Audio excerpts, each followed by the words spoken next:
And good afternoon, everybody. I'm here with the Dutch Mentor, and I'm here with Jonathan, CEO of Catskills Regional Medical Center in Sullivan County, and he's going to share his keys to success that led him into the current position that he's in. Jonathan, take it away. Sure. So you know what? It's a really great question, and I wish the answer were straightforward. It's multifactorial, and so we'll begin with the Stephen Covey's 7 Habits. One thing I encourage everyone who works with me or that I have an opportunity to professionally get to know is I encourage them to sharpen the sword and always be investing in themselves, investing in their own education, either be it a formal education in terms of a degree program, but also continuous learning and ongoing development. And so that, for me, that's a foundational piece to success, regardless of what the role or the title is that someone is aspiring to. That's, in my view, a very, very important. The second, and this is a little bit harder because it means being vulnerable, is finding a good mentor.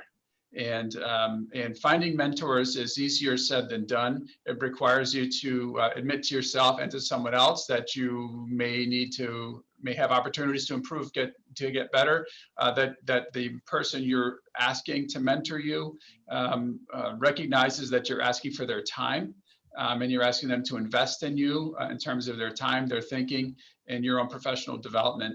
But in my case, it has been critical for me right up until today to have mentors, and I've had 3 excellent mentors over the last 20 years, and my current mentor for about 12 years now. So it's somebody where you can be vulnerable with, someone you can learn from, someone you respect, and someone who you can trust. And it's really, in my view, invaluable.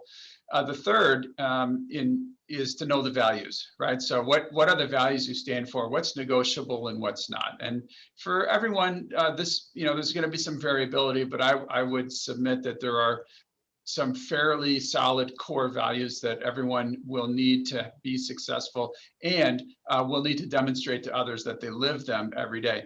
And those would be honesty, integrity, and transparency. It's very difficult to ask people to do something if you're not honest or transparent with them. If you don't do what you say you're going to do, or ask people to do something you won't do, your integrity is called into question, legitimately so.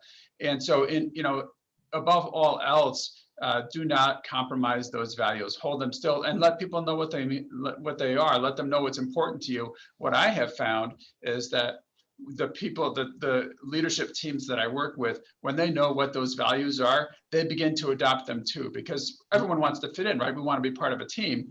And we realize that if we all share these values, then we're successful. We work in the same way. We work in the same rhythm. We always know where someone's going to come from when evaluating a problem.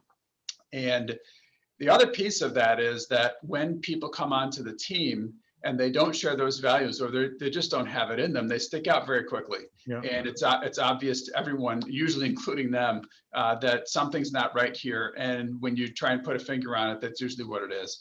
They may be bright, smart, hardworking, committed, but they're not transparent. And then it just gets complicated to try and work with someone like that.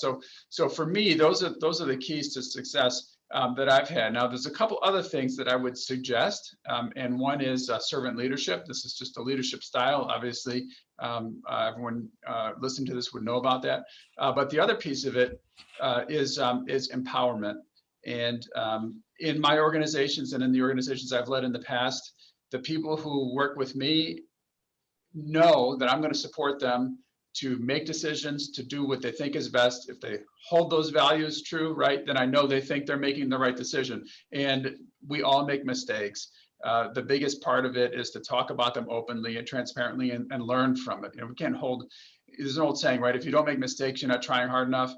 So we can't hold that against anybody. And when people feel safe enough to exceed in a culture like that, the results generally they come along and they follow along. The table is set for it. The piece of it that is the backside to that is when you have someone who's empowered and they're not excelling, then performance management is the backside to empowerment. Because having somebody who's not performing for whatever reason can hold the team back and hold the organization back. And so performance management doesn't mean up or out. Performance management can mean identifying a barrier, be it personal or professional for somebody, and helping them work through it. And then if they still can't achieve the results that we're looking for, then that's a different type of a conversation. So those are the keys to success that I believe in, that I subscribe to, that I live every day. And it's been very helpful for me to have this approach, especially in healthcare leadership. Listen, you said a lot of things that absolutely hit home. I think the greatest thing that we talked about it earlier is positive influencing as a servant leader is really, really one of those keys to success. And thank you for your time to laying this out. And I'm sure that many will take this to heart and learn from it. So I truly appreciate it. Thank you. And we'll carry on the conversation at another time soon. It's been my pleasure. Thank you. Thank you. Thank you. Best of health to you, Walter. Okay, hold on a second.